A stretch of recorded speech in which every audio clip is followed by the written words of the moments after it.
full and ready after these elections in order, of course, as you said, to back democracy and enrich the legislative role of these houses in Egypt. How do you see the importance of the completion of these two very important houses in regards to the democratic process in Egypt? Our government operates in a tri-manner. We have three branches of government.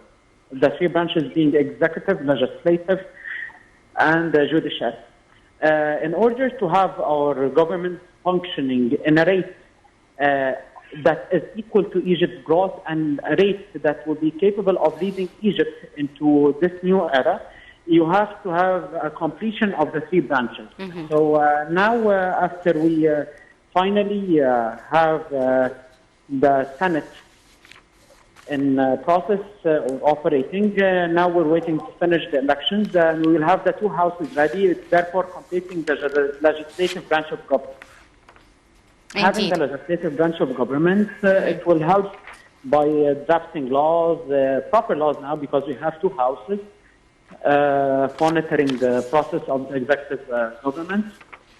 Mm-hmm. So Egypt, the government is now coming into full force by the completion of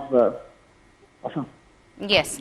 Now, Mr. Mohamed, of course, the elections are being held under full judicial supervision. A total of 10,140 judges have been delegated to monitor the process. How important is this delegation and the monitoring by the Egyptian judges in ensuring really a smooth running of the whole process? We have the utmost respect and the utmost trust in our judges and in our judiciary system. Mm-hmm. And I will quote a part from the law itself, saying that a judge is only monitored by God. Mm.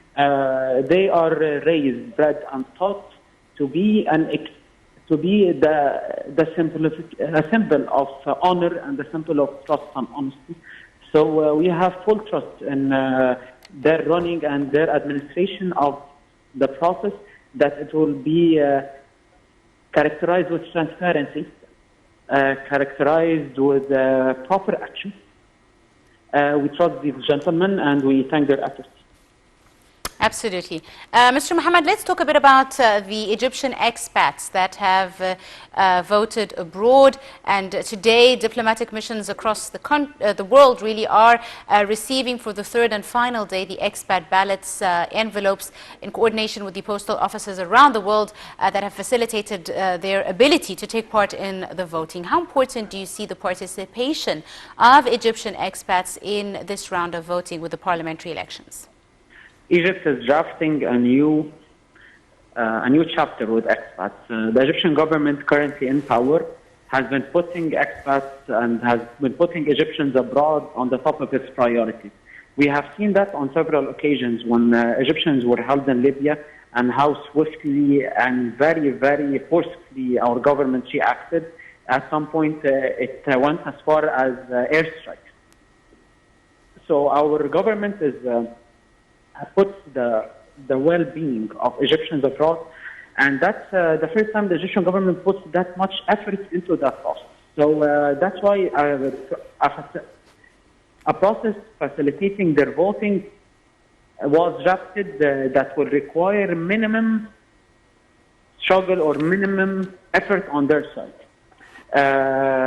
They will not need to leave their houses to vote. It's as simple as you pull out papers out of the printer, you put back the papers in fax, and send you put on express mail and send it back to the diplomatic mission.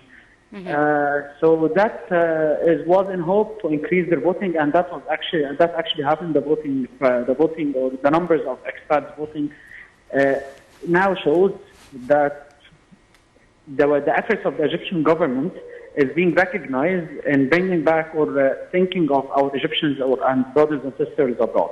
Absolutely. And speaking about voters back home, the National Elections Authority has also reallocated voters to polling stations of their electoral constituencies after increasing the number of stations nationwide, also to help limit the spread or curb the spread of the COVID-19 virus.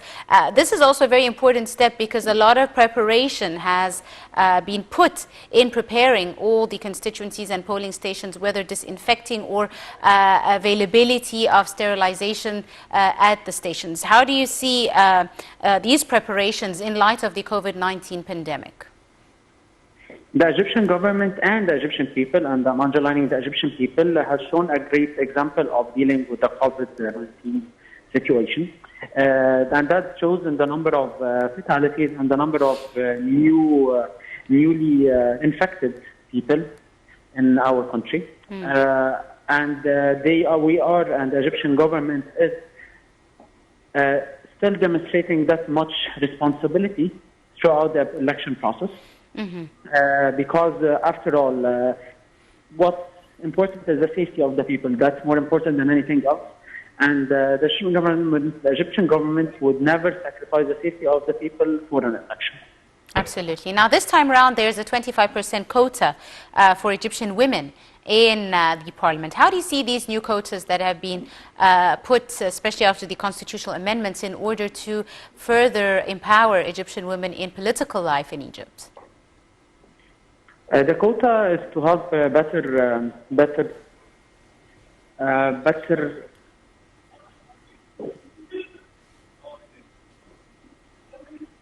Hello? Yes, I can hear you, sir. Okay, ma'am. How far did you hear? I'm sorry. The quota. Just you started saying the quota has.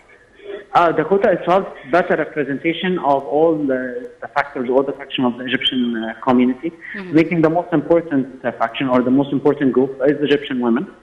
Egyptian women does not only make around 48% of the total population, but they are the key to every successful household. They are not only on the job side, and they are the key to success overall. A country powerful is a country powerful through every individual being powerful. And by this quota, you are putting more ladies into power and making sure that laws being drafted is more fitting to every Egyptian.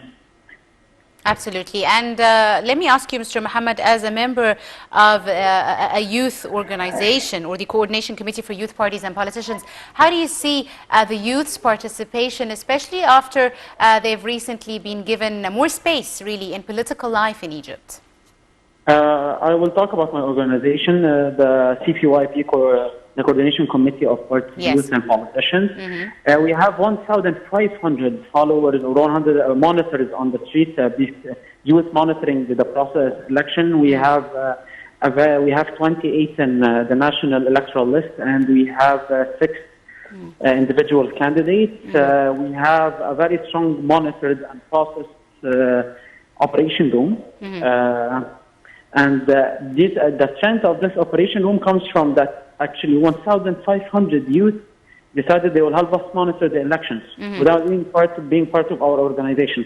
Which is very important, showing really how the youth... So that shows that everyone is very, very excited about this election process.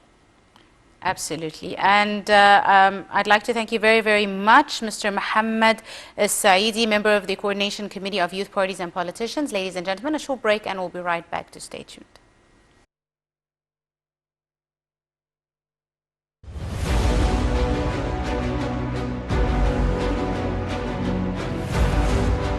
شعب مصر الوفي الأبي، آن أوان انتخاب مجلس نيابي جديد